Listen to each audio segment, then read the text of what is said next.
Icelanders are sexually open. You might be shocked. 10 things to know before you visit Iceland.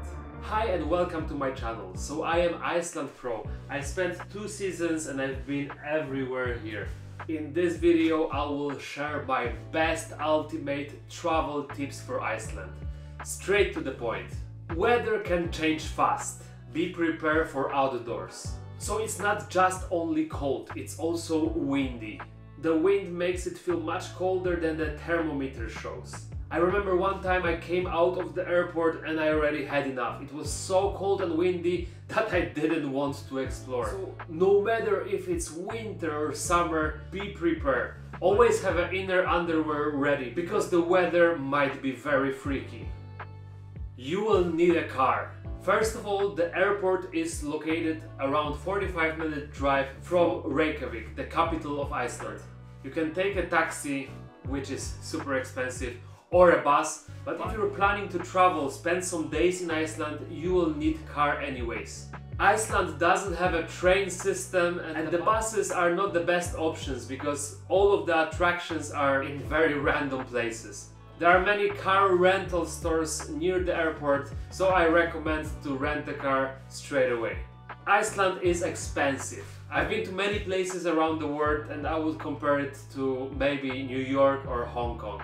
If you are from those 2 cities, the prices might be normal for you, but if you're from the other part of the world, you might be shocked. But those spots themselves, they are for free. So most of your budget will be consumed by the accommodation, food, and yeah, probably renting the car. But of course I have some tricks and tips for that.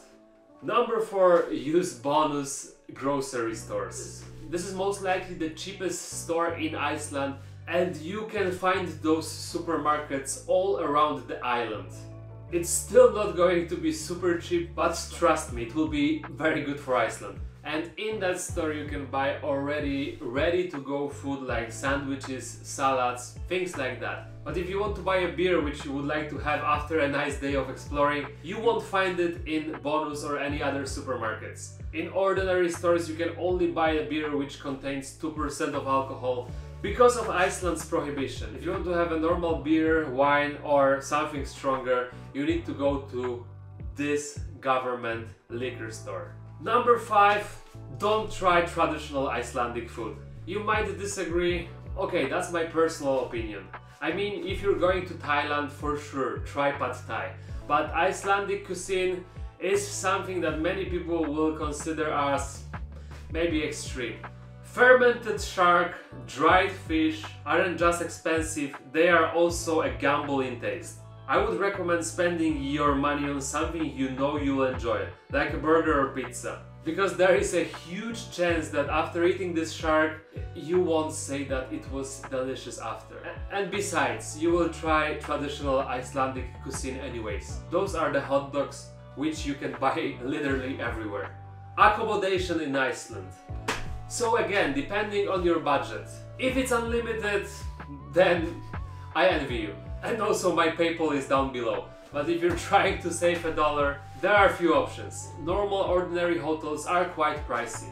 I'm talking about like $200, $300 a night. But the cheapest option is to stay on the campsites. In those places you will have a hot shower, kitchen areas where you can cook your food which you bought in Bonus, Wi-Fi and electricity, and even sometimes you can find the hot springs in the campsites. And that could be as low as $10 per night.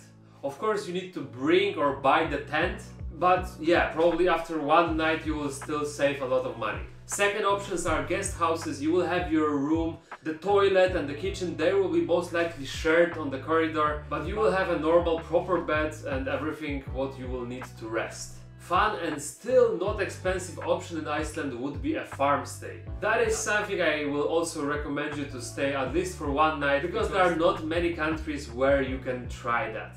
Number 7, Iceland is full of hot springs. This is an ultimate, very unique and very nice experience. So while you're traveling in Iceland, I would recommend you to do it like every day.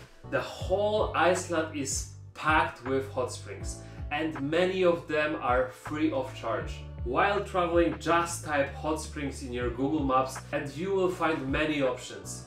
Personally, I wouldn't recommend Blue Lagoon. It's most touristic place and it's super expensive.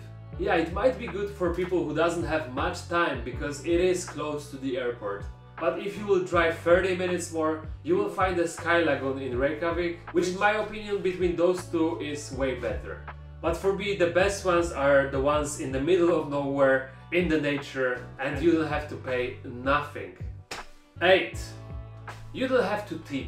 Tipping isn't a thing. Service charges are already included in the price, so you don't need to leave extra unless you feel like rewarding exceptional service. It's one less thing to worry about while budgeting for your trip. When is the best time to visit Iceland?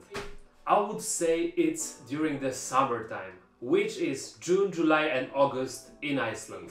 During that time you might experience the best possible weather in Iceland and it's way easier to sleep on the campsite, be outside and do sightseeing in general. But of course, during winter seasons you are able to see northern lights auroras, which is so good. So there is a solution for that. During September the weather might still be more than okay and you can already see auroras.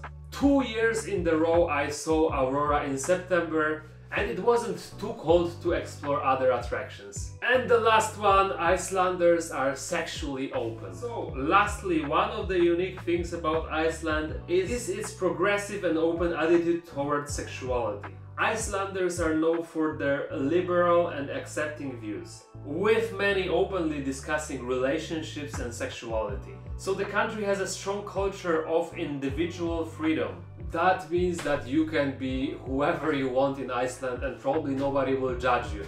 Many times you will see more LGBT flags than flags of Iceland. And if you're single, if you're going to use Tinder, Bumble or willing to go out to meet somebody in the club, I would say expect the unexpected. You might be surprised. How do I know it? You know, a friend of my friend told me. Those were my 10 things you should know before coming to Iceland. And if you have any more questions, feel free to ask me in the comments. I will reply for sure. Thank you so much for today. If you liked this video, consider liking, subscribing or sharing it with your friends. Also, you can check out my Iceland series where you will find more interesting and useful facts about Iceland. Peace out!